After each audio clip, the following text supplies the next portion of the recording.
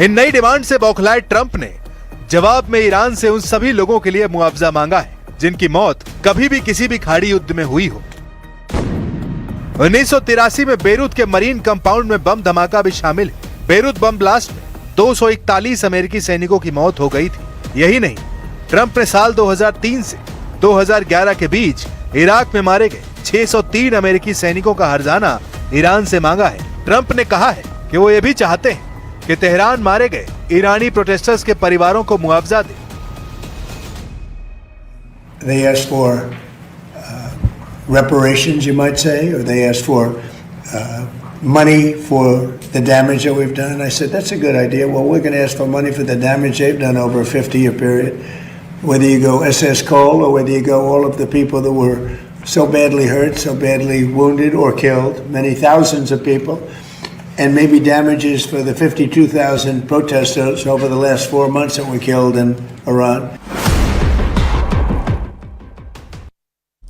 और उधर ट्रंप धमकी दे रहे हैं कि ईरान को गुजरे 50 सालों का हिसाब देना होगा। खाड़ी में हुए अमेरिका के हर नुकसान की भरपाई ट्रंप ईरान से करवाना चाहते हैं, जबकि ईरान के नए सिक्योरिटी बॉस ने धमकी दी है कि हार्मूज अमेरिका के लिए एटम बम से ज्यादा घातक बनने जा रहा है। रिपोर्ट देखिए। ट्रंप हमारे साथ। ट्रंप के गुस्से को बढ़ाने वाला एक नया ऐलान ईरान ने इसके बाद किया है। ईरानी संसद स्पीकर कालिबाफ के सलाहकार माजिद शाकेरी ने ऐलान किया है कि ट्रंप से ईरान कोई समझौता नहीं करने वाला। माजिद शाकेरी ने सोशल मीडिया पोस्ट कर सीधे शब्दों में लिखा है, ट्रंप हमारे साथ किसी भी तरह के समझौते तक नहीं पहुंच पाएंगे। हम 20 जनवरी 2029 तक इंतजार करेंगे और हम उनका कार्यकाल खत्म होने तक इसी तरह बने रहेंगे।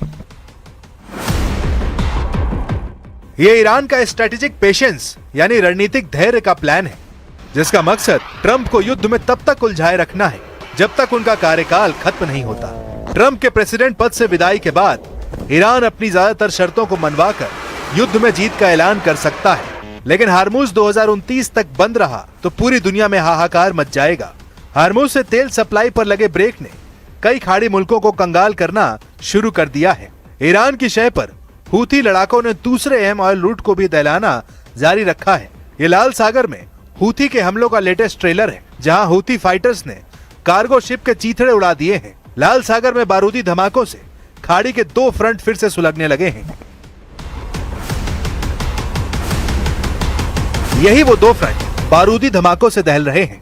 यमन के लड़ाका हूथी तेल रूट बॉब अल मंदेब में दुश्मनों के जहाजों को तबाह कर रहे हैं। इधर इजराइल लेबनान में हिजबुल्लाह को सिर उठाने की मोहलत नहीं दे रहा है, मगर मार बराबर की है। हूथी के हमले ज्यादा सटीक और विनाशकारी दिख रहे हैं।